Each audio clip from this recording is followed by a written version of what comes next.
Subscribe now and press the bell icon. Never miss an update. Hello everyone, जय हिंद दोस्तों। आपका स्वागत है महेंद्रास के ऑफिशियल यूट्यूब चैनल पर। बिल्कुल यार, जैसा आप देख पा रहे हैं ST38 का डिस्कशन लेकर हम लोग आ चुके हैं। बिल्कुल एवरी मंडे आपका डिस्कशन होता है और 11 AM लाइव होता है। तो बिल्कुल हम लोग आपके साथ कनेक्ट हो चुके हैं। फटाफट से लिंक को शेयर कर देंगे अपने फ्रेंड के साथ, अपने दोस्तों के साथ, ताकि वो भी कनेक्ट हो सकें।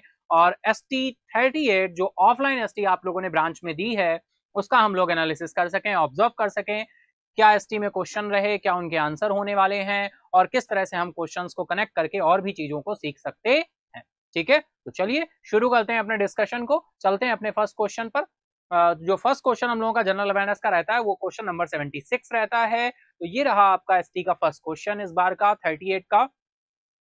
एवरी मंडे डिस्कशन आता है डियर, एवरी मंडे आप डिस्कशन को देखा करिए। जो लोग ऑफलाइन एसटी देते हैं बहुत अच्छी बात है, और अगर आप लोग ऑफलाइन एसटी नहीं दे रहे हैं जो लोग, तो भाई बिल्कुल देना शुरू कर दीजिए, है ना। ऑफलाइन एसटी इसलिए होती है जिससे आप पुट पेन टू पेपर अच्छे से काम कर सकें, वर्क कर सकें, और आपकी स्पीड को क्या किया जा सके, बढ़ाया जा सके, आपकी स्पीड को इंक्रीज किया जा सके। इस वजह से ये ऑफलाइन एसटी आपकी ब्रांचेस में होती है। ठीक है, चलिए तो क्वेश्चन है फर्स्ट इज बहुत ही सिंपल सा। What is the capital and currency of Sweden? Sweden की राजधानी और मुद्रा क्या है? ऑप्शन आपके सामने दिए गए हैं।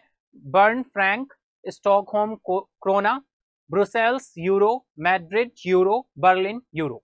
तो फटाफट डियर आंसर करना आप शुरू कर देंगे। टाइम स्टार्ट हो चुका है ना। तो आंसर करना शुरू करिए। जो भी आपने अपनी एसटी में आंसर किया हो वो, और जिन्होंने एसटी अटेम्प्ट नहीं की है या नहीं दी थी एसटी, वो भी आंसर करना शुरू करें। ठीक है, और बिल्कुल आगे से एसटी कंटिन्यू करें। जो लोग नहीं दे रहे हैं बिल्कुल देना शुरू कर दें। डिस्कशन हम लोगों का एवरी मंडे होता है डियर, है ना। एवरी मंडे डिस्कशन होता है, तो फटाफट से आंसर करेंगे। स्वीडन की राजधानी और मुद्रा क्या है?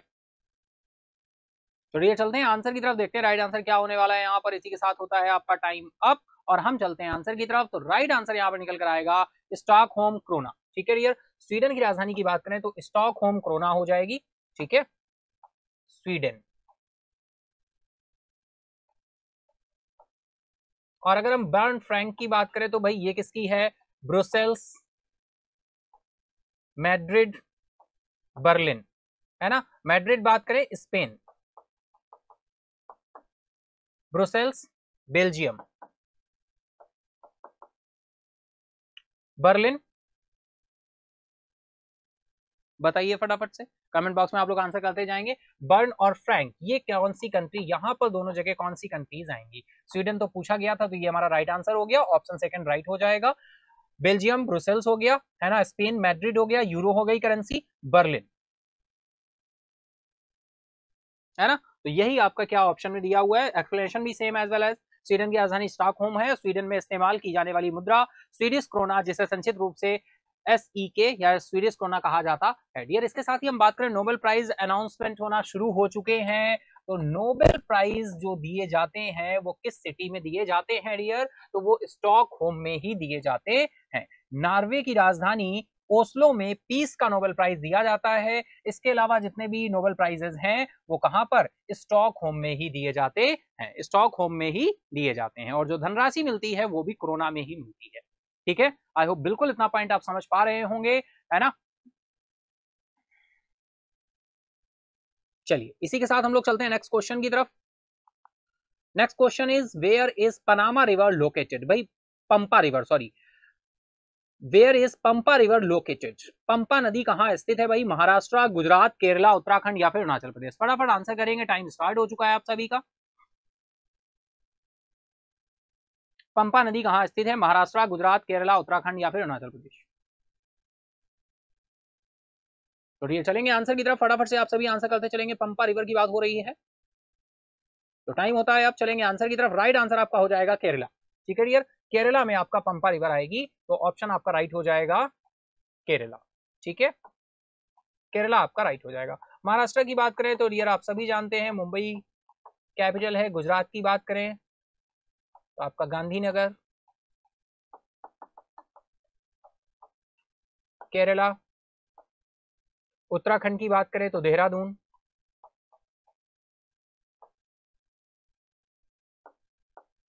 अरुणाचल प्रदेश ईटानगर,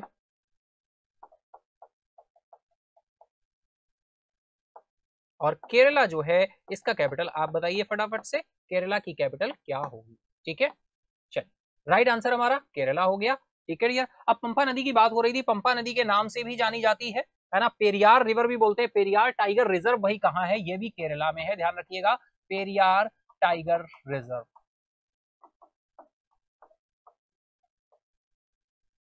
ठीक है, पेरियार टाइगर रिजर्व। फिर इसके बाद में पेरियार टाइगर रिजर्व है, पेरियार डैम भी है डियर। ठीक है, तो वही बात की गई है यहाँ पर, पेरियार और भरतपुझा के केरल की तीसरी सबसे लंबी नदी है। भगवान अयप्पा को समर्पित सबरीमाला मंदिर, जो कि बहुत न्यूज में रहा था, आप सभी ने सुना होगा, है ना, फीमेल्स के एंट्री को लेकर यहाँ पर बहुत ही विवाद था। सबरीमाला मंदिर नदी के तट पर स्थित है। इस नदी को दक्षिण भागीरथी और बारिश नदी के नाम से भी जाना जाता है। ठीक है, ये एडिशनल फैक्ट्स हैं, ये आपको ध्यान रखने हैं, है ना। तो बिल्कुल पेरियार टाइगर रिजर्व की बात करें, पेरियार डैम की बात करें, है ना, और पेरियार रिवर की बात करें, तो ये सारे कहां पर, केरला में ही सिचुएटेड है। ठीक है, चलिए, आई होप बिल्कुल इतना पॉइंट आपको क्लियर होगा। इसी के साथ हम चलते हैं नेक्स्ट क्वेश्चन आ रहा है dear, which animal is the state animal of Ladakh. भाई लद्दाख का राज्य पशु कौन सा है, snow leopard, Asiatic ibex, blue sheep, या फिर यूरेशियन आइनेक्स, या फिर हिमालयन मैरमोच। फटाफट आंसर करेंगे आप सभी, टाइम स्टार्ट हो चुका है, आंसर करते चलिए, है ना। बिल्कुल रिकॉल करिए कि आपने एसटी में आंसर किया था, उसी तरह से आप यहाँ पर आंसर करेंगे। ठीक है, चलिए तो चलते हैं आंसर की तरफ, देखते हैं राइट आंसर क्या हो रहा है, टाइम होता है इसी के साथ। अब राइट आंसर हो जाएगा स्नो लेपर्ड। ठीक है, स्नो लेपर्ड आपका हो जाएगा। लद्दाख का पूछा गया, राज्य पशु पूछा गया लद्दाख का, जो कि लद्दाख हमारी यूटी है। ठीक है, यूनियन टेरिटरी है। इसके साथ ही the snow leopard is the state animal in the black necked crane as the state bird of the Ladakh union territory, है ना। हिम तेंदुआ लद्दाख केंद्र शासित प्रदेश का राज्य पशु है, और काली गर्दन वाले क्रेन राज्य पक्षी हैं। काली गर्दन वाले क्रेन जो है वो राज्य पक्षी हैं। ठीक है, तो ऑप्शन फर्स्ट आपका राइट हो जाए। चलिए नेक्स्ट क्वेश्चन की तरफ चलते हैं। निम्नलिखित में से कौन सा धन है, भाई which of the following is money, credit card, cheque in the cheque book, cheque deposit, या ऑल ऑफ द एबव और मनी, या फिर नन ऑफ दीज। बहुत अच्छा क्वेश्चन है डियर, बताएंगे बैंकिंग अवेयरनेस से ये क्वेश्चन निकल कर आ रहा है। अभी इससे पहले जो क्वेश्चंस थे ये स्टैटिक जीके के थे सारे questions. Which of the following is money, तो फटाफट बताएं आंसर, टाइम स्टार्ट हो चुका है। Credit card, cheque in the cheque book, cheque deposit, या फिर all of the above are money, या नन ऑफ दीज। तो टाइम अप, चलते हैं आंसर की तरफ। राइट आंसर हो जाएगा चेक डिपॉजिट। डियर जो चेक डिपॉजिट है ये है भाई क्रेडिट कार्ड है ना, कार्ड है, आप इसका यूज करते हैं क्या करने के लिए, विड्रॉ करने के लिए, है ना। फिर cheque in the chequebook, cheque in the chequebook, chequebook में चेक होगी, तो उसका मतलब नहीं है। चेक डिपॉजिट, हाँ ये कैश की तरह से काम कर रहा है भाई, कहीं पर आपको डिपॉजिट करना है, आपने चेक लगा दी, पेमेंट हो गया। ठीक है, तो ऑप्शन थर्ड आपका क्या होगा, राइट होगा, चेक डिपॉजिट। ठीक है, cheque deposit is a technical term of any demand deposit. बिल्कुल यार, हम डिमांड डिपॉजिट की बात करें, देखो दो तरह के डिपॉजिट निकल कर आते हैं, एक होता है डिमांड डिपॉजिट। डिमांड डिपॉजिट किसे कहते हैं फटाफट बताइए, और इसी के साथ टाइम डिपॉजिट निकल कर आते हैं, टाइम और टर्म डिपॉजिट। ठीक है, बताइए, बहुत अच्छा टर्म आ गया है, और इसी के साथ हम बहुत सारी चीजों को यहाँ पर डिस्कस करने वाले हैं।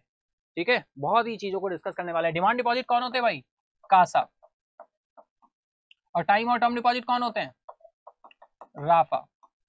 कासा राफा ध्यान रख लीजिए, सारी चीजें ध्यान रहेंगी। जो डिमांड पे काम करते हैं, जैसे हम बैंक में जाते हैं, है ना, आप डिपॉजिट करें, आप विड्रॉ करें, तो ये किसकी डिमांड है, कस्टमर की। तो डिमांड डिपॉजिट वो होते हैं जो कस्टमर्स की डिमांड पे काम करते हैं, करंट अकाउंट हो या सेविंग अकाउंट, आप यहाँ पर कोई भी सर्विस ले रहे होते हैं, है ना, तो फिर आपको वो सर्विसेज दी जाती है। करंट अकाउंट और सेविंग अकाउंट ये दोनों ही किसमें है, डिमांड डिपॉजिट के अंदर कैटेगराइज होते हैं। टाइम और टर्म डिपॉजिट, यहाँ पर टाइम फिक्स होता है डियर, है ना। राफा, राफा that is recurring account, recurring account, and FA stands for fixed account।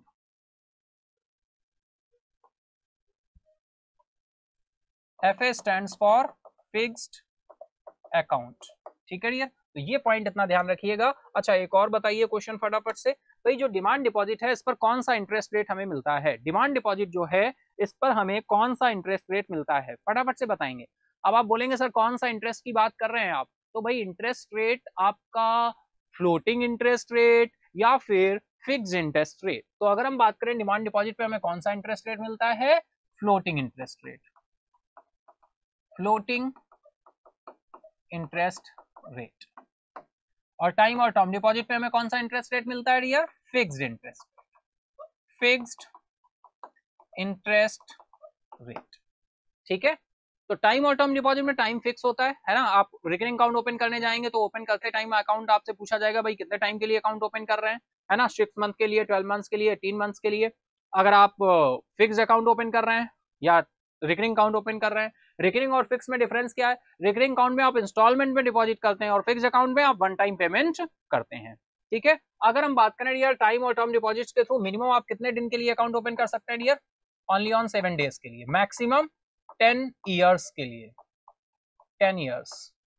Recurring account आपका जो होता है ये रिन्यू नहीं होता है, लेकिन फिक्स्ड अकाउंट जो है इसे आप रिन्यू करा सकते हैं। रिन्यू मतलब रिन्यूएबल। आपने 6 मंथ्स के लिए अकाउंट ओपन किया, एफडी को लग रहा है आपको फिर से आगे बढ़ाना है तो आप रिन्यू कर सकते हैं, लेकिन रिकरिंग अकाउंट को आप रिन्यू नहीं कर सकते। क्लियर है इतनी बात?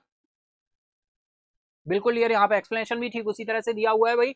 Check deposit is a technical term है, any demand deposit account against with check or drafts of any kind may be written. A demand deposit account means the owner can withdraw funds on demand with no notice. बिना किसी notice के check से payment क्या हो जाएगा? Accept हो भी जाता है, आप भी पेमेंट रिसीव कर लेते हो और आप किसी और को भी उसका पेमेंट कर सकते हो। ठीक है, चलिए आई होप इतना पॉइंट बिल्कुल क्लियर होगा। हम लोग चलते हैं नेक्स्ट क्वेश्चन की तरफ। नेक्स्ट क्वेश्चन आ रहा है भाई, what is Islamic banking? Islamic banking क्या है? करंट में डियर अगर मॉर्निंग सेशन में आप ऐड होते होंगे तो आपने देखा होगा अभी कुछ दिन पहले ही एक न्यूज थी करंट में, इस्लामिक बैंक को ऑफिशियल अप्रूवल दिया है। तो वो ऑफिशियल अप्रूवल किस कंट्री ने दिया है? फटाफट से बताइए। ये approval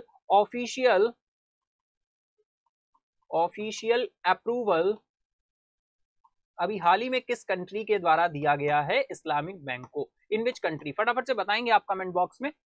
what is Islamic bank? ये क्वेश्चन हमारे एग्जाम में इसमें एसटी में पूछा गया था, तो बताइए। ऑप्शंस यहाँ पे दिए हुए, banking in Muslim countries, banking consistent with the principles of sharia, banking in which lending is prohibited, banking in Saudi Arabia, या फिर नन ऑफ द अबव। ठीक है, फटाफट आंसर करेंगे, टाइम स्टार्ट हो चुका है आप सभी का, है ना। ऑफिशियली ये तो मैंने एडिशनल एक क्वेश्चन आपसे पूछ दिया, लेकिन इसके साथ ही जो क्वेश्चन यहाँ पूछा गया है उसका भी आंसर आपको करना है ना। ये तो आपकी एसटी में क्वेश्चन था, आपने आंसर किया ही होगा वहां पर। अगर स्किप किया है तब भी आप अटेम्प्ट करें, कोशिश करें आंसर करने की, है ना। कोशिश, क्योंकि हम जो कर सकते हैं वो है कोशिश, और यही कोशिश हमें वहां तक पहुंचाती है जहां हम पहुंचना चाहते हैं। ठीक है, चलिए तो चलेंगे आंसर की तरफ। उससे पहले आप सभी आंसर करें फटाफट से। पहले हम देख लेते हैं जो हमारा सीधा सा क्वेश्चन है, टाइम होता है अब। चलेंगे आंसर की तरफ। ये राइट आंसर आपका निकल कर आ रहा है, banking consistent with the principle of sharia, है ना। शरिया के कुछ रूल्स को, लॉज को फॉलो करते हुए ये बैंकिंग शुरू की गई, है ना। इसी वजह से इसे शरिया बोला गया है। ऑफिशियल अप्रूवल ईयर किस कंट्री के द्वारा दिया गया था? तो मैं आपको बता दूं, रशिया। रशिया न्यूज में था, हम लोगों ने डिटेल में इसको डिस्कस किया था। अब बात कर लेते हैं डियर इस्लामिक बैंक की। इस्लामिक बैंक देखिए क्या होते हैं, ये कॉन्सेप्ट शरिया के जो लॉज होते हैं, कानून जो होता है, शरिया का जो लॉ होता है उस कानून को फॉलो करते हुए होता है। शरिया में बोला जाता है कि इंटरेस्ट यानी बहुत अधिक लाभ कमाना हराम माना गया है ना। हराम मतलब एक बोलते हैं ना हराम की कमाई, है ना। तो उसी तरह से यहाँ पे हराम को बोलते हैं कि भाई गलत होना, सही ना होना, है ना। तो शरिया के लॉज को फॉलो करते हुए ये चलते हैं इस्लामिक बैंक। और इन बैंकों में इंटरेस्ट रेट को फोकस नहीं किया जाता कि भाई कितना इंटरेस्ट आया, कितना प्रॉफिट आया। प्रॉफिट तो ये निकालते हैं, एक लेकर चलते हैं, लेकिन बहुत ज्यादा इंटरेस्ट रेट्स का डेटा पॉइंट और उस पर कलेक्शन, इंटरेस्ट ऑन इंटरेस्ट, इन चीजों को ये थोड़ा सा अवॉइड करते हुए चलते हैं, है ना। ये कहते हैं कि भाई ईमानदारी के साथ जितना हमें, वैसे तो बैंकिंग का भी अदर होता है, बट यहाँ पे प्रॉफिट्स ऑन प्रॉफिट बनाए जाते हैं, है ना। लेकिन यहाँ पर इनको थोड़ा सा कंसिस्टेंट होकर चलते हैं। ट्रेडिशनल जो बैंकिंग है उससे थोड़ा सा अलग हटके शरिया के लॉज को फॉलो करते हुए चलते हैं। धीरे धीरे हर कंट्रीज में है इस्लामिक बैंक। रशिया ने भी ऑफिशियली अप्रूवल इनको दे दिया है, ठीक है। तो ये विद द प्रिंसिपल्स ऑफ शरिया के कुछ लॉज को फॉलो करते हुए रन करते हैं, ठीक है डियर। तो ऑप्शन यहाँ पर सेकंड राइट हो जाएगा। और करंट में भी जो था तो वो अप्रूवल किसके द्वारा दिया गया था? तो अप्रूवल दिया गया था किसके द्वारा? रशिया के द्वारा, ठीक है। चलिए next question is, where is the headquarter of Jana small finance bank situated? भाई जन स्मॉल फाइनेंस बैंक का मुख्यालय कहाँ स्थित है ये पूछा गया है। मुंबई है, बेंगलुरु है, चंडीगढ़ है, चेन्नई है, या फिर कोलकाता है? बहुत ही सिंपल सा क्वेश्चन है डियर। हम बात करें स्मॉल फाइनेंस बैंक की, तो फाइनेंशियल इंक्लूजन करने के लिए, फाइनेंशियल इंक्लूजन के लिए दो तरह के बैंक्स ओपन किए गए थे। एक थे आपके पेमेंट बैंक, और नेक्स्ट इज आपके small finance bank. Payment bank की अगर हम बात करें डियर, तो पेमेंट बैंक ओपन करने के लिए 100 करोड़ की capital required. Small finance bank के लिए पहले 100 थी, फिर 200 हो गई, अब 300 होने का अप्रूवल आया है, बट अभी आरबीआई ने इसमें कुछ नहीं बोला है, लेकिन हाँ 300 की कैपिटल बोली गई है कि स्मॉल फाइनेंस बैंक के लिए होनी चाहिए। इसके साथ ही स्मॉल फाइनेंस बैंक किस कमेटी की रिकमेंडेशन पर ओपन किया गया था डियर? उषा थोराट कमेटी। और पेमेंट्स बैंक की बात करें तो नचिकेत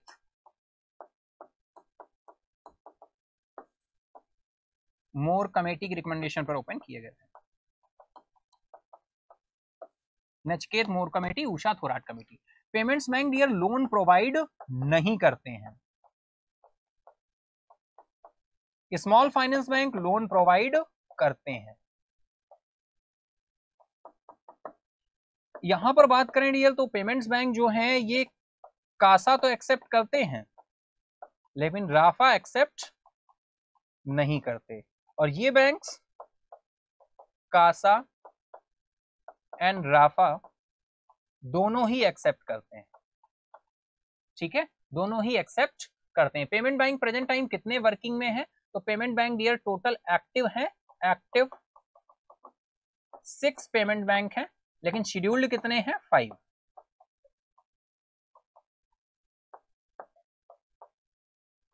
शेड्यूल्ड पेमेंट बैंक कितने हैं? 5। और स्मॉल फाइनेंस बैंक कितने हैं? तो स्मॉल फाइनेंस बैंक 12 है, और 12 के 12 कैसे हैं? शेड्यूल्ड है। ठीक है, ये थोड़े से कुछ पॉइंट्स आपको ध्यान रखने हैं। पेमेंट्स बैंक में मैक्सिमम कितना डिपॉजिट कर सकते हैं डियर? इनिशियल स्टेज में हम पेमेंट बैंक में 1 लाख रुपए का डिपॉजिट कर सकते थे, लेकिन अब ये इंक्रीज होके कितना हो गया है? 2 लाख। 2 लाख रुपए तक का डिपॉजिट अब आप कर सकते हैं। ठीक है, पेमेंट्स बैंक की जो ब्रांचेस हैं 75% ब्रांचेस कहां होनी चाहिए? अनबैंक्ड रूरल एरियाज में। अनबैंक्ड रूरल एरियाज में। और ऐसा ही सेम है स्मॉल फाइनेंस बैंक के साथ, इनकी भी 75% ब्रांचेस कहां होनी चाहिए? अनबैंक्ड रूरल एरियाज में। अब आप बोलेंगे सर अनबैंक्ड रूरल एरियाज क्या है? अनबैंक्ड एरियाज का मतलब ऐसे एरिया जहां पर अभी भी बैंकों की कनेक्टिविटी नहीं है, वहां पर। ठीक है, इसके साथ ही पेमेंट बैंक लोन प्रोवाइड नहीं करते। स्मॉल फाइनेंस बैंक जो भी लोन देंगे अपने टोटल एएनबीसी का 75% कहां देंगे? प्रायोरिटी सेक्टर में। टोटल लोन का 75% कहां देंगे? प्रायोरिटी सेक्टर में। ठीक है, क्लियर है इतनी बात? चलिए तो चलते हैं भाई आंसर की तरफ। स्मॉल फाइनेंस बैंक का पूछा गया था हेडक्वार्टर, तो देखते हैं राइट आंसर क्या होगा। बिल्कुल टाइम स्टार्ट हो चुका है, आप सभी फटाफट से आंसर करेंगे डियर। ठीक है, मुंबई, बेंगलुरु, चंडीगढ़, चेन्नई या फिर कोलकाता।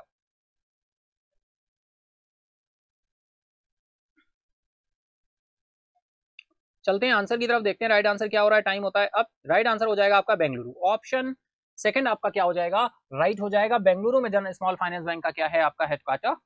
ठीक है डियर, जन small finance bank is a small finance bank that commenced operations 28 मार्च 2018 से इसने काम करना शुरू किया। ठीक है, बेंगलुरु में। एक और चीज डियर, कौन से ऐसे बैंक हैं जिनको हम कन्वर्ट कर सकते हैं स्मॉल फाइनेंस बैंक में? अगर मैं आपके लिए डिस्कस करूं तो डियर स्मॉल फाइनेंस बैंक में कौन से ऐसे बैंक है जिनको कन्वर्ट किया जा सकता है? तो ये भी पॉइंट ऐड कर लीजिएगा। अगर आप स्क्रीनशॉट लेना चाहते हैं तो स्क्रीनशॉट ले लीजिएगा, मैं यहीं पर ऐड कर देता हूं कुछ पॉइंट्स। देखिए डियर, पेमेंट बैंक अपने आप को कन्वर्ट कर सकता है स्मॉल फाइनेंस बैंक में। ठीक है, एक तो पेमेंट बैंक हो गया। फिर नेक्स्ट चीज हम बात करें आरआरबीज, रीजनल रूरल बैंक भी कन्वर्ट कर सकते हैं अपने आप को।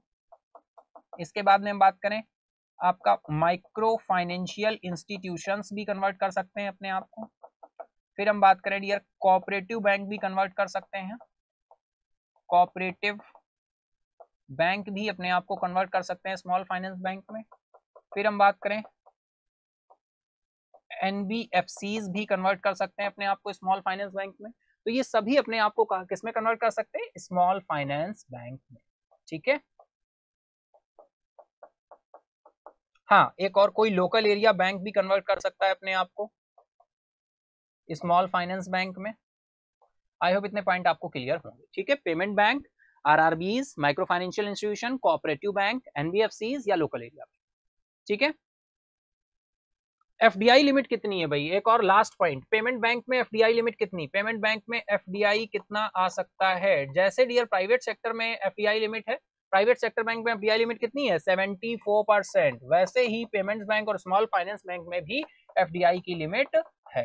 तो पेमेंट्स बैंक में एफडीआई लिमिट कितना 74, स्मॉल फाइनेंस बैंक में एफडीआई लिमिट कितना 74%। ठीक है डियर, चलिए चलते हैं नेक्स्ट क्वेश्चन आ रहा है dear, in which Indian state in the Johnny Polo Airport located?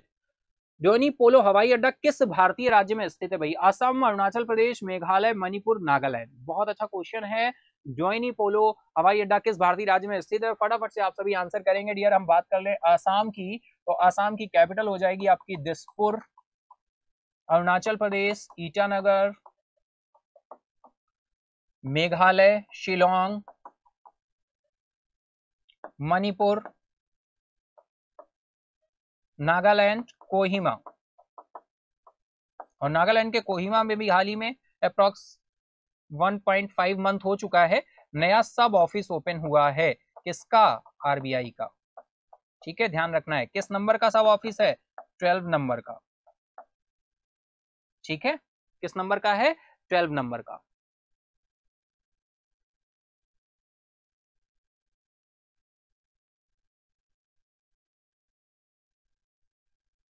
और मणिपुर की कैपिटल क्या है ये आपको बतानी है, ये आपका होमवर्क।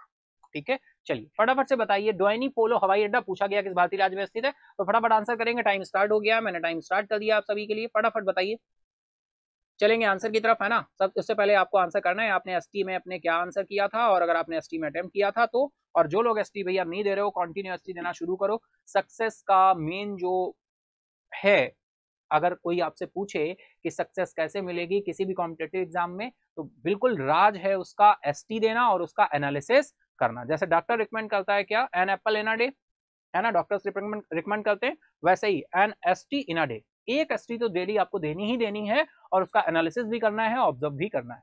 ठीक है, टाइम होता है, अब चलेंगे आंसर की तरफ। राइट आंसर हो जाएगा आपका अरुणाचल प्रदेश। ठीक है डियर, राइट आंसर क्या हो जाएगा, अरुणाचल प्रदेश। तो Donyi Polo airport also known as Hollongi airport is a domestic airport है, serving Itanagar the capital city of Arunachal Pradesh in India, is located and Hollongi situated 14 kilometre south from the city centre, है ना। तो डियर ये आपका एक्सप्लेनेशन फाइनली यहाँ पर दिया हुआ है। चलिए इसी के साथ हम लोग चलते हैं नेक्स्ट क्वेश्चन की तरफ। नेक्स्ट क्वेश्चन आ रहा है dear, which of the following documentary has received the best long documentary award 2023? निम्नलिखित में से किस डॉक्यूमेंट्री को बेस्ट लॉन्ग डॉक्यूमेंट्री अवार्ड 2023 प्राप्त हुआ है? ऑप्शंस आपके दिए हुए हैं, Gauri, fire of love, money shot, या फिर option first and second both, या all the beauty and the bloodshed. फटाफट आंसर करेंगे, टाइम स्टार्ट है आप सभी का, है ना, फटाफट आंसर करना शुरू कर देंगे। 83 नंबर क्वेश्चन है।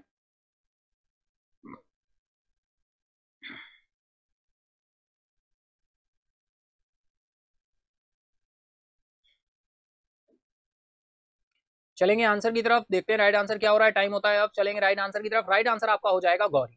ठीक है, ऑप्शन फर्स्ट आपका क्या हो जाएगा, राइट हो जाएगा, गौरी राइट आंसर है। The documentary Gauri directed by Kavita Lankesh. Dear इसको किसके द्वारा डायरेक्ट किया गया है, तो नाम ध्यान रखिएगा, कविता लंकेश के द्वारा क्या किया गया है, डायरेक्ट किया गया है। ठीक है, इन्होंने डायरेक्ट किया है।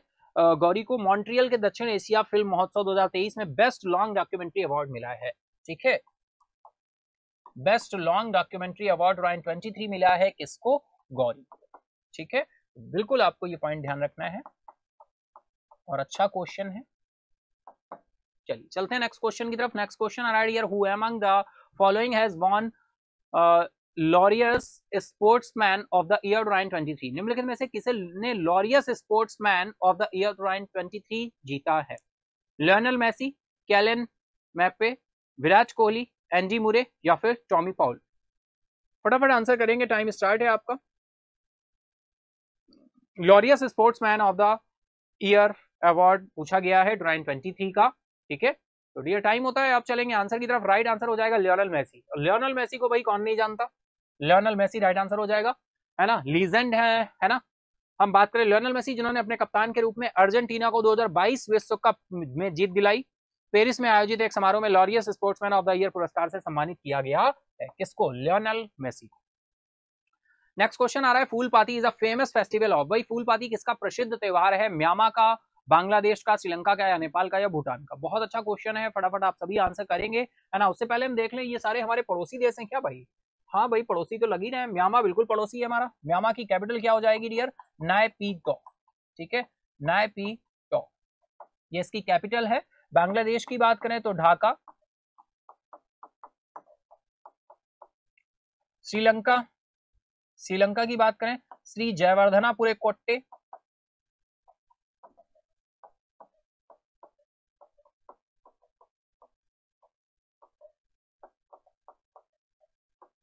श्री जयवर्धनापुरे कोट्टे इसकी कैपिटल है। नेपाल की बात करें तो Kathmandu,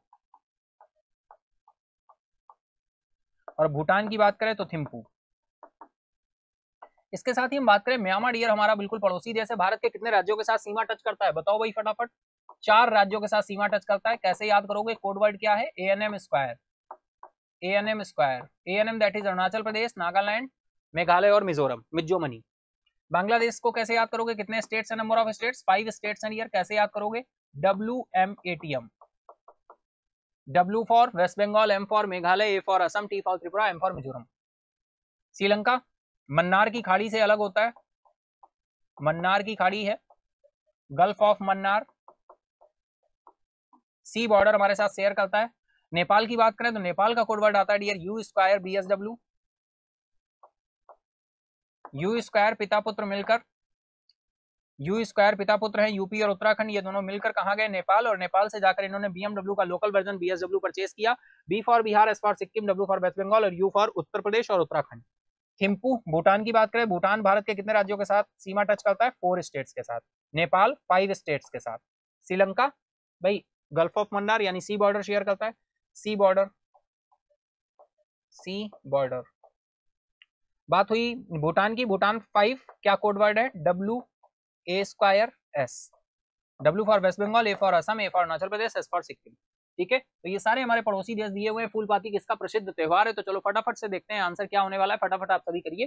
Phulpati is a famous festival of किसका प्रसिद्ध त्योहार है भाई? तो टाइम होता है, अब चलेंगे आंसर की तरफ। राइट आंसर आ रहा है डियर नेपाल। नेपाल आपका राइट हो जाएगा। ठीक है, नेपाल का त्योहार है ये आपका। Phulpati is observed as the 7th day of the Dashain festival है। In Nepali phul means flower and pati means leaf, है ना। 7वें दिन में आया जाता है। फूल का अर्थ है फूल और पत्ती का अर्थ है पत्तियां और पौधे। नेपाल में नवरात्रि के 7वें दिन 9 प्रकार की फूल पाती को घर लाने की परंपरा है। ठीक है, तो नेपाल आपका राइट हो जाएगा। चलिए चलते हैं नेक्स्ट क्वेश्चन की तरफ। नेक्स्ट क्वेश्चन आ रहा है dear, who has been awarded the Maharashtra Bhushan award 2023। Maharashtra Bhushan award 2023 से किसे सम्मानित किया गया है? ऑप्शंस आपके दिए हुए हैं। आशा भोसले, डॉक्टर एफ साहेब धर्माधिकारी, बाबा साहेब पुरांदरे, या फिर नीलेश सांबरे, या फिर अमिताभ बच्चन। फटाफट आंसर करेंगे। बिल्कुल बहुत अच्छा क्वेश्चन है। महाराष्ट्र भूषण अवार्ड की बात करें डियर तो ये अवार्ड बहुत सारे लोगों को मिला हुआ है ना। अभी हाल ही में लता मंगेशकर जी की बर्थ एनिवर्सरी थी, है ना। किस डेट पर थी बताइए फटाफट से? लता मंगेशकर जी और एक और हमारे लीजेंड हैं, उन दोनों की बर्थ एनिवर्सरी सेम डे पर थी। और महाराष्ट्र भूषण अवार्ड की अगर हम बात करें, लता मंगेशकर जी को भी ये अवार्ड मिला हुआ है। चलिए फटाफट आंसर करेंगे आप सभी इस क्वेश्चन का।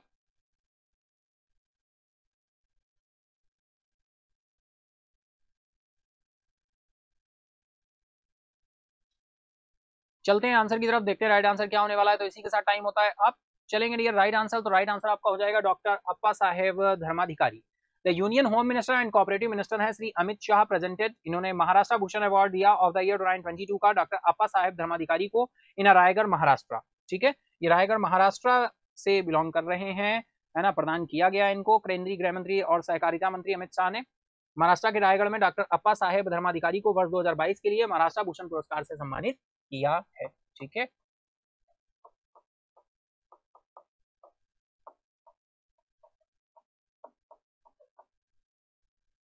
चलिए चलते हैं नेक्स्ट क्वेश्चन की तरफ। नेक्स्ट क्वेश्चन आ रहा है, विश्व मोटापा दिवस 2023 का विषय क्या है भाई?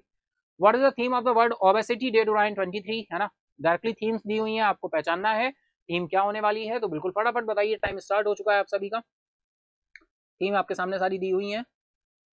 Changing perspective, let's talk about obesity, या changing perspective let's talk about health, changing perspective let's about obesity, changing environment let's talk about obesity, या changing perspective let's talk about future. फटाफट आंसर करेंगे आप सभी, टाइम स्टार्टेड हियर। ठीक है, इसी के साथ टाइम होता है। अब चलेंगे आंसर की तरफ। राइट आंसर आपका हो जाएगा ऑप्शन ए, राइट होगा changing perspective let's talk about obesity, let's talk about obesity. तो आपको ध्यान रखना है डियर। और ये वर्ल्ड ओबेसिटी डे जो है कब सेलिब्रेट किया जाता है, तो सेलिब्रेशन होता है 4 मार्च को। सेलिब्रेशन क्या है, अवेयरनेस के लिए इसको हम मनाते हैं 4 मार्च। ठीक है डियर, चलिए नेक्स्ट क्वेश्चन ही जा रहा है। Garba is the dance form which state, garba किस राज्य का नृत्य? बहुत ही सिंपल सा है, सिक्किम, गुजरात, आंध्र प्रदेश, मध्य प्रदेश या फिर कर्नाटका। तो फटाफट आंसर करिए, टाइम स्टार्ट हो चुका है आप सभी का।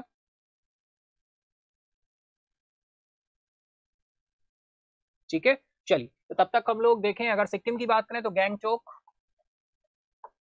ये इसकी कैपिटल हो जाएगी। गुजरात की बात करें तो आप सभी जानते हो क्या, गांधीनगर। आंध्र प्रदेश अमरावती, मध्य प्रदेश भोपाल, कर्नाटका बेंगलुरु।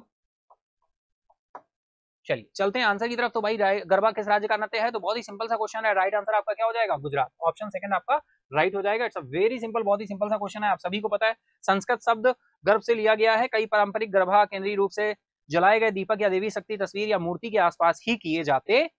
ठीक है, चलिए नेक्स्ट क्वेश्चन आ रहा है। अंतर्राष्ट्रीय साक्षरता दिवस, international literacy day is observed on, अंतर्राष्ट्रीय साक्षरता दिवस को मनाया जाता है 1 सितंबर को, 2 को, 4 को, 8 को या फिर नन ऑफ दीज। फटाफट आंसर करेंगे, international literacy day is observed on.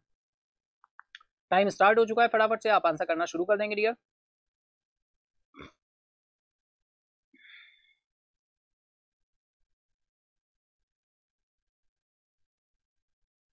चलेंगे आंसर की तरफ, देखते हैं राइट आंसर क्या हो रहा है। तो राइट आंसर निकल कर आ रहा है डियर आपका 8 सितंबर। 8 सितंबर को इंटरनेशनल लिटरेसी डे आपका मनाया जाता है, इंटरनेशनल लिटरेसी डे।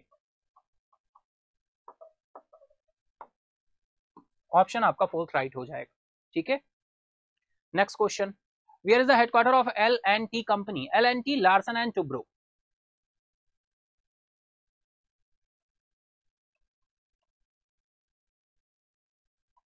तो हेडक्वार्टर पूछा गया चेन्नई, हैदराबाद, मुंबई, बेंगलुरु या नॉन ऑफ दीज। फटाफट आंसर करिए, बहुत ही सिंपल सा क्वेश्चन है, सीधा सा स्टैटिक का क्वेश्चन पूछा गया है। फटाफट आंसर करेंगे आप सभी,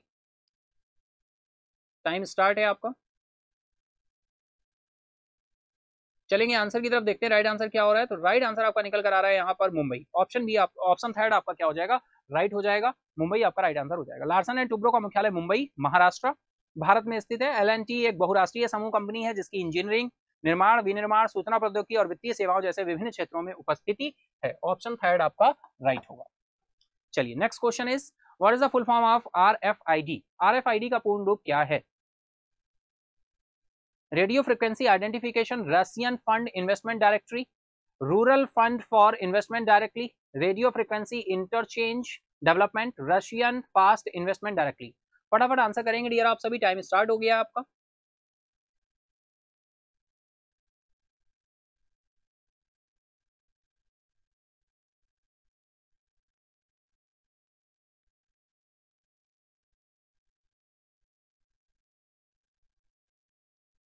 ओके चलते हैं आंसर की तरफ, टाइम होता है अब। चलेंगे आंसर की तरफ। राइट आंसर आपका निकल कर आ रहा है dear, radio frequency identification, radio frequency identification. Option first आपका राइट हो जाएगा।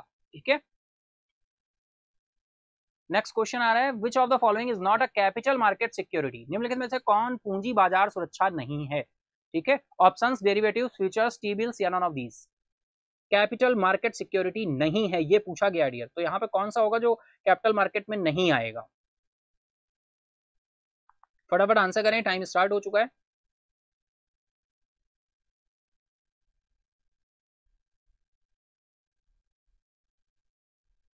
चलेंगे आंसर की तरफ। राइट आंसर आपका हो जाएगा T bill, treasury bills. Dear T bills की बात करें तो ये मनी मार्केट इंस्ट्रूमेंट है। कैसा इंस्ट्रूमेंट है? मनी मार्केट इंस्ट्रूमेंट है। ठीक है, और जो टी बिल्स होते हैं, ट्रेजरी बिल्स, ये कितने टाइप्स के हैं प्रेजेंट टाइम? पहले ये 5 टाइप्स के हुआ करते थे, प्रेजेंट टाइम ये 3 टाइप्स के हैं। 91 days, 182 days, 364 days.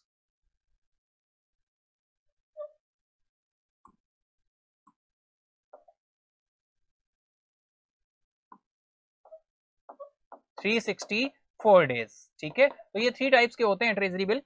Short term instrument होते हैं, शॉर्ट टर्म सिक्योरिटीज होती हैं। शॉर्ट टर्म सिक्योरिटीज होती हैं जब आरबीआई मार्केट में मनी फ्लो को कम करने के लिए, या फिर क्या होता है, गवर्नमेंट सिक्योरिटीज की जरूरत होती है, तो ये गवर्नमेंट सिक्योरिटीज जो होती हैं मार्केट में क्या की जाती हैं, सेल और परचेज की जाती हैं। सेल और परचेज की जाती हैं कहां पर, मार्केट में। किसके द्वारा, आरबीआई के द्वारा। ये क्या है, गवर्नमेंट सिक्योरिटी है। यहां पर डेट भी मेंशन होती है, डेट हम कुछ भी मेंशन कर सकते हैं। प्रेजेंट डेट होती है 5 अक्टूबर लिख दिया, यहां पर अमाउंट लिख दिया डियर, और ये अप्रूव हो गया। इस गवर्नमेंट सिक्योरिटी के सेल और परचेज किया जाता है आरबीआई के द्वारा, ठीक है। तो जब ये शॉर्ट टर्म के इंस्ट्रूमेंट होते हैं, यानी लेस देन 1 ईयर के होते हैं, तो फिर ये ट्रेजरी बिल्स कहलाते हैं। और जो शॉर्ट टर्म के गवर्नमेंट सिक्योरिटीज होती हैं जो आरबीआई के द्वारा सेल की जाती हैं, उन्हें हम ट्रेजरी बिल कहते हैं। ट्रेजरी बिल 3 टाइप्स के हैं, 91, 182, 364, यानी मैच्योर हो जाएंगे ये 91 डेज में। 91 डेज का ट्रेजरी बिल है तो 91 डेज में मैच्योर होगा। 182 डेज का है तो 182 डेज में मैच्योर होगा। 364 का है तो 364 डेज में मैच्योर हो जाएगा, ठीक है। जो भी ट्रेजरी बिल्स होते हैं 1 साल के कम से होते हैं डियर। ट्रेजरी बिल्स की मैक्सिमम कितने अमाउंट तक का ट्रेजरी बिल आ सकता है डियर, मैक्सिमम कितने अमाउंट का ट्रेजरी बिल हो सकता है, तो डियर 6 लाख करोड़। कितने का हो सकता है, 6 लाख करोड़ का। मिनिमम कितना हो सकता है, मिनिमम डियर ये हो सकता है 25,000 का। 25,000 या मल्टीप्लायर्स ऑफ इट, ठीक है। 25,000 या 25,000 के मल्टीप्लायर्स में जा सकता है, ठीक है। मिनिमम होता है 25,000 या multipliers thereafter, multipliers thereafter. और कोई भी आपका ट्रेजरी बिल या कुछ भी आता है, या कोई भी गवर्नमेंट सिक्योरिटी होती है, तो ये किस पर सेल होती है, ये कोई भी सिक्योरिटी होती है, हमेशा डियर ध्यान रखिए किस पर सेल होती है, डिस्काउंट पर, ठीक है। डिस्काउंट पर सेल होती है, डिस्काउंट पर सेल होती है। क्लियर है इतनी बात।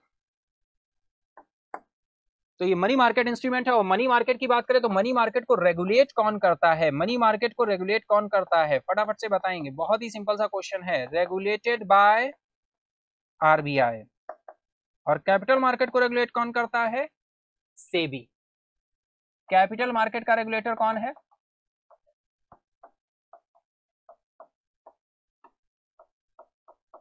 SEBI, securities exchange board of India.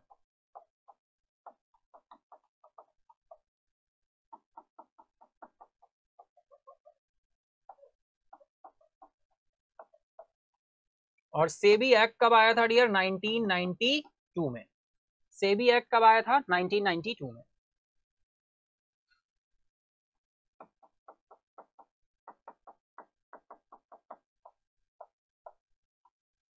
ठीक है डियर, आई होप बिल्कुल इतना पॉइंट आपको क्लियर होंगे, एडिशनल पॉइंट्स। चलिए इसी के साथ चलते हैं नेक्स्ट क्वेश्चन आ रहा है भाई। Credit creation is the major function of the which of the following banks. ऋण सृजन निम्नलिखित में से किस बैंक का मुख्य कार्य है भाई, किसका मुख्य कार्य है, कॉमर्शियल बैंक का, सेंट्रल बैंक का, इन्वेस्टमेंट बैंक, एक्सिम बैंक, या नॉन ऑफ दीज। बहुत अच्छा क्वेश्चन है डियर, है ना। बैंकिंग अवेयरनेस से क्वेश्चन आया है ये आपका, फटाफट आंसर करिए, या फिर हम लोग आंसर को डिस्कस ही कर लेते हैं, है ना, कि आंसर करना है पहले आपको। चलिए आंसर ही करा देते हैं, सबसे पहले आंसर कर लीजिए, फिर हम लोग डिस्कस करेंगे। फटाफट आंसर करेंगे। ऋण सृजन निम्नलिखित में से किस बैंक का मुख्य कार्य है, कॉमर्शियल बैंक का, सेंट्रल बैंक का, या इन्वेस्टमेंट बैंक, या एक्सिम बैंक।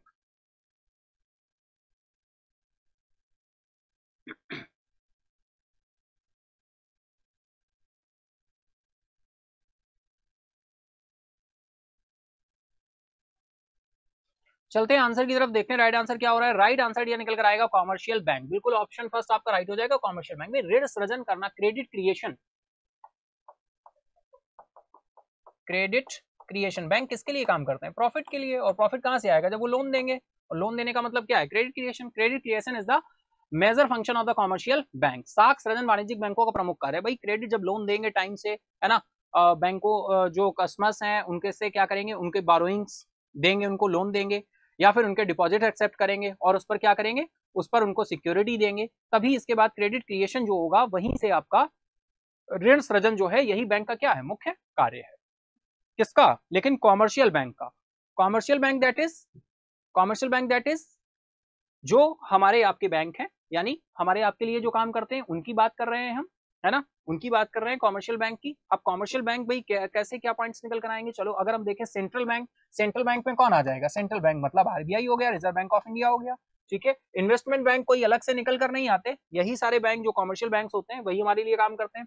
एक्सिम बैंक ये डियर डेवलपमेंट बैंक है, एक्सिम बैंक है जो ये एक प्रकार का डेवलपमेंट बैंक बोलेंगे, या फिर इसे हम स्पेशलाइज बैंक भी बोल सकते हैं, स्पेशलाइज बैंक, या फिर हम इसे नॉन कॉमर्शियल बैंक भी बोल सकते हैं। क्या बोल सकते हैं, नॉन कॉमर्शियल बैंक। जो बैंक हमारे आपके लिए काम करते हैं वो कॉमर्शियल बैंक कहलाते हैं, ठीक है। चलिए थोड़ा सा पॉइंट्स देखते हैं, यहाँ पे पॉइंट देखते हैं। देखो यार, अगर हम बात करें सबसे टॉप पे आपका आरबीआई आ गया, ठीक है, और अगर हम इसको थोड़ा सा क्लासीफाई करें तो क्लासीफाई में एक तरफ आ जाएंगे आपके कैसे बैंक, कॉमर्शियल बैंक जो हमारे आपके लिए काम करते हैं, और दूसरी तरफ आपके कैसे आ जाएंगे, non commercial bank.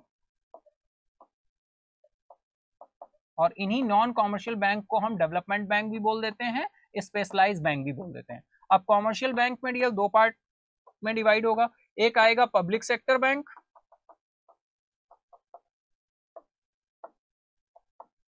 Public sector bank जो हमारे आपके लिए काम करते हैं, और दूसरी तरफ आएंगे प्राइवेट सेक्टर बैंक।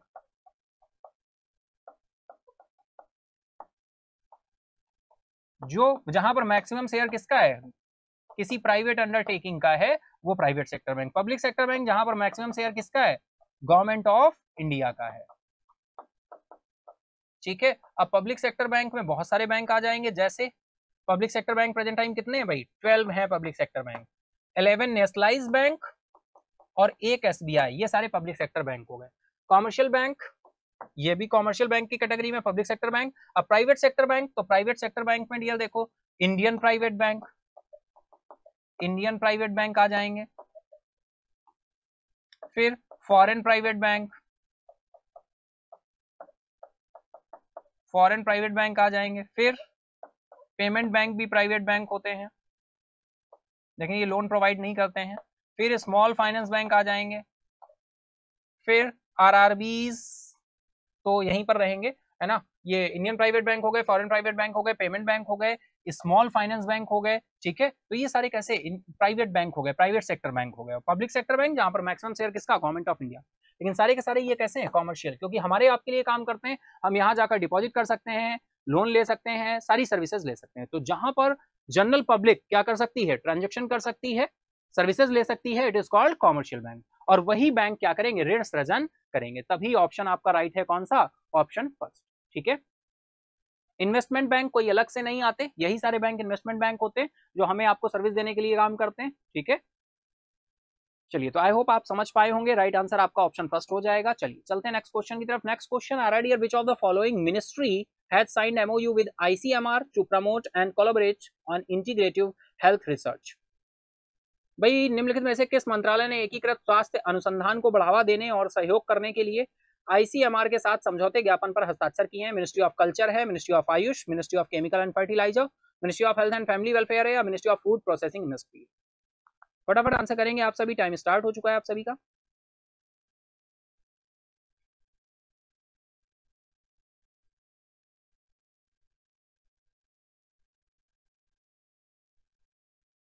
चलते हैं आंसर की तरफ, टाइम हो रहा है अब, चलते हैं आंसर की तरफ, देखते हैं राइट आंसर क्या है। तो राइट आंसर निकल कर आ रहा है ministry of Ayush. Ministry of Ayush की बात हो रही है dear. MoU memorandum of understanding sign हुआ है between the ministry of Ayush and Indian Council of Medical Research, ICMR, Indian Council of Medical Research to promote and collaborate on integrative health research, जिससे health पर research की जा सके। Ministry of Ayush के द्वारा ये निर्णय लिया गया है, ये एमओयू साइन अप किया गया है किसके द्वारा, तो बिल्कुल ध्यान रखिए, क्या, मिनिस्ट्री ऑफ आयुष और आईसीएमआर।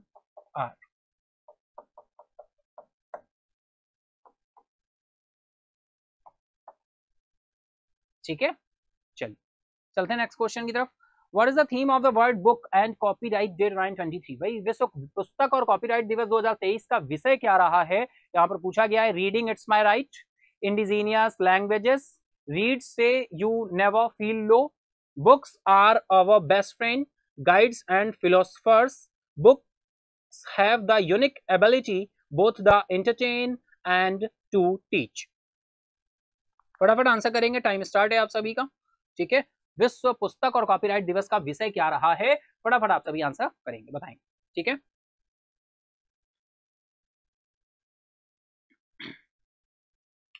चलिए इसी के साथ टाइम होता है, अब हम चलेंगे आंसर की तरफ। राइट आंसर आ जाएगा इंडिजीनियस लैंग्वेजेस। ठीक है डियर, इंडिजीनियस लैंग्वेजेस यहाँ पर राइट आंसर रहेगा। अगर हम बात करें dear world book and copyright day, या ऑब्जर्व कब होता है, कब मनाया जाता है, तो ये डे आपका सेलिब्रेट होता है 23 अप्रैल को।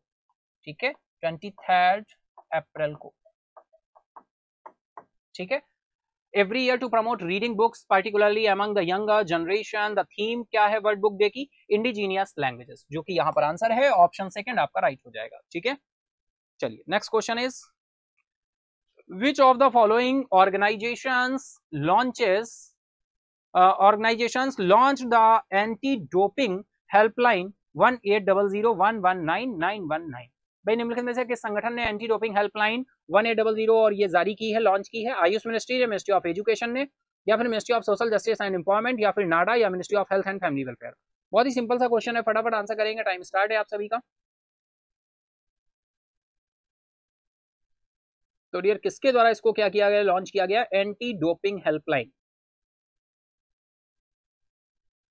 चलते हैं आंसर की तरफ, देखते हैं राइट आंसर क्या हो रहा है। Time up. राइट आंसर आपका निकल कर आएगा नाडा। ठीक है, नाडा, नेशनल एंटी डोपिंग एजेंसी। ठीक है, नेशनल एंटी डोपिंग रोधी नियम के जरिए एंटी डोपिंग हेल्पलाइन जारी की गई है फॉर एथलीट्स, है ना, anti doping rules and guidelines. तो नाडा यहाँ पर क्या हो जाएगा आपका राइट होगा, जिसके द्वारा इसको क्या किया गया है, शुरू किया गया, लॉन्च किया गया। नेक्स्ट क्वेश्चन आ रहा है dear, which of the following person of India has been approved additional charge as a secretary in the Department of Telecommunication by Department of Personnel and Training Competent Authority? भाई बताइए, भारत के निम्नलिखित में से किस व्यक्ति को कार्मिक और प्रशिक्षण सक्षम प्राधिकारी विभाग द्वारा दूर संचार विभाग के सचिव के रूप में अतिरिक्त प्रभार स्वीकृत किया गया है? अपूर्व चंद्रा है, पीके मिश्रा है, राजीव गौबा है, या फिर प्रवीण के श्रीवास्तव है, या फिर अरुण कुमार सिन्हा है? बहुत अच्छा क्वेश्चन है, फटाफट आंसर करेंगे आप सभी, टाइम स्टार्ट हो चुका है आप सभी का।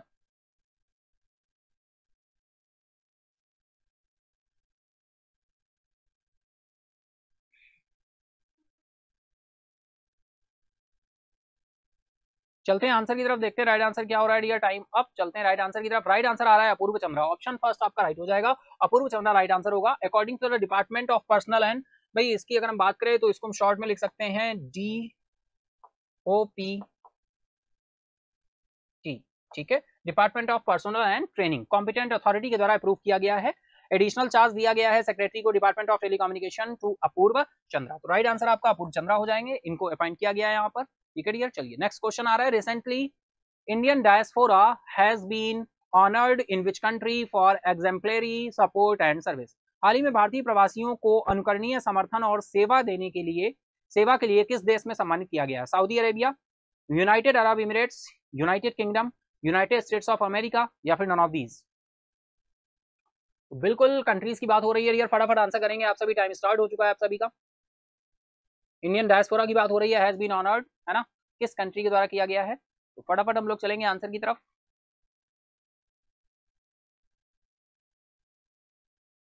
इसी के साथ टाइम होता है, अब चलेंगे आंसर की तरफ। राइट आंसर आपका निकल कर आ रहा है United Arab Emirates, option second आपका राइट हो जाएगा। The consulate general of India in Dubai hosted a ceremony, एक सेरेमनी रखी गई, कॉमेमोरेट की गई 3 years of interrupted services, thriving 3.6 million strong Indian community in the United Arab Emirates। Dubai में भारत के महावाणिज्यिक दूतावास ने संयुक्त अरब अमीरात में 3.6 मिलियन मजबूत भारतीय समुदाय के लिए 3 साल की निर्बाध सेवा बिना इंटरप्शन के सेवाओं के लिए उपलक्ष्य में एक समारोह की क्या की है, मेजबानी की है, और वहां पर इनको सम्मानित किया गया है भारतीय प्रवासियों को। ठीक है, United Arab Emirates. Next question आ रहा है, parliament has passed the biological diversity bill 2023, this amends which of the following acts? बहुत अच्छा क्वेश्चन है। संसद ने जैविक विविधता संशोधन विधेयक 2023 पारित कर दिया है। या निम्नलिखित में से किस अधिनियम में संशोधन करता है? किस अधिनियम में संशोधन किया गया है? सारे अधिनियम आपके दिए गए हैं। बायोलॉजिकल डाइवर्सिटी एक्ट 1972, 1986, 2005, 2002 या फिर 2000। फटाफट आंसर करेंगे, टाइम स्टार्ट है आप सभी का।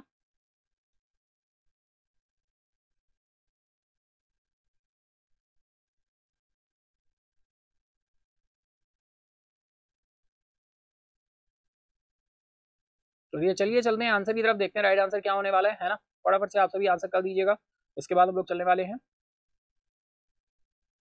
तो ये चलते हैं आंसर की तरफ, टाइम अप होता है। राइट आंसर आपका हो जाएगा biological diversity act 2002, biological diversity act 2002।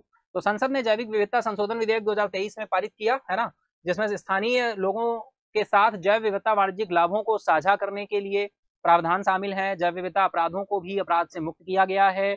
यह अधिनियम 2002 में संशोधन करने वाला विधेयक राज्यसभा में ध्वनि मत से क्या कर दिया गया है? पारित कर दिया गया है। तो कब आया था? 2002 में आया था, ध्यान रखिएगा, बायोलॉजिकल डाइवर्सिटी एक्ट। ठीक है, चलिए चलते हैं next question and last question. Which of the following players of England has announced his retirement from cricket? निम्नलिखित में से इंग्लैंड में किस खिलाड़ी ने क्रिकेट से संन्यास लेने की घोषणा की है? तो भाई क्रिकेटर है इंग्लैंड के जिन्होंने संन्यास लेने की घोषणा की है, तो उनका नाम क्या है? फटाफट बताएंगे आप सभी। ऑप्शंस दिए हुए, Jos Buttler, Ben Stokes, Moeen Ali, Stuart Broad या फिर जेम्स एंडरसन। बहुत ही सिंपल सा क्वेश्चन है, टाइम स्टार्ट है आप सभी का, फटाफट आंसर करेंगे आप सभी। टाइम होता है, अब हम चलेंगे आंसर की तरफ। राइट आंसर हो रहा है स्टुअर्ट ब्रॉड। ठीक है, ऑप्शन 4 आपका राइट हो जाएगा, स्टुअर्ट ब्रॉड। ये इंग्लैंड के तेज गेंदबाज हैं। स्टुअर्ट ब्रॉड ने क्रिकेट संन्यास की घोषणा कर दी है। वह एशेज सीरीज के बाद से खेल से संन्यास ले लेंगे। एशेज सीरीज में इन्होंने संन्यास लेने की घोषणा की है, और जो कि एशेज सीरीज भाई किसके किसके बीच में होती है बताओ फटाफट? Australia versus England, Australia versus England के बीच में ये एशेज सीरीज खेली जाती है, और यहीं पर इन्होंने अपने संन्यास लेने की घोषणा की है। किसने? स्टुअर्ट ब्रॉड ने। ठीक है, क्लियर है इतनी बात आप सभी को? तो डियर ये था हमारा आज का डिस्कशन, है ना। ये था एसटी डिस्कशन 38 नंबर का। 76 से 100 क्वेश्चंस, जो 25 क्वेश्चंस आपके एसटी में थे, डिटेल में हम लोगों ने डिस्कस किए। ठीक है, तो आई बिल्कुल आपने सेशन को एंजॉय किया होगा। अगर आपने सेशन को एंजॉय किया तो अपने फ्रेंड के साथ, अपने दोस्तों के साथ भी इसको शेयर करिएगा, जिससे वो भी अपने एसटी के डिस्कशन को, जो क्वेश्चंस आए थे, उनको डिटेल में देख सकें, एलाबोरेशन सुन सकें, एक्सप्लेनेशन को समझ सकें। ठीक है डियर, और एसटी अगर आप दे रहे हैं तो बहुत अच्छी बात है, और अगर नहीं दे रहे हैं तो देना शुरू कर दीजिए फटाफट से। ये डिस्कशन एवरी मंडे आता है ना, एवरी मंडे 11 AM आपका सेशन शुरू होता है, तो फटाफट से बिल्कुल इसमें कनेक्ट हो जाया करिए। जो अभी इस वीक आप एसटी दे रहे हो, ये आपको एसटी जो मंडे से अभी आज से शुरू हुई है, ये एसटी आपको नेक्स्ट मंडे इसका एक्सप्लेनेशन मिलेगा। ठीक है डियर, तो इसी तरह से जुड़े रहें महेंद्राज के साथ। लाइक करें सेशन, अगर आपको पसंद आया तो बिल्कुल लाइक करें, अपने फ्रेंड के साथ, दोस्तों के साथ भी शेयर करें। ठीक है, और अगर अभी तक नहीं किया है सब्सक्राइब, तो फटाफट से सब्सक्राइब कर लें महेंद्राज ऑफिशियल को। ठीक है dear, thank you everyone, goodbye, take care. मिलते हैं नेक्स्ट मंडे को एक्सप्लेनेशन में। ठीक है, गुड बाय, टेक केयर।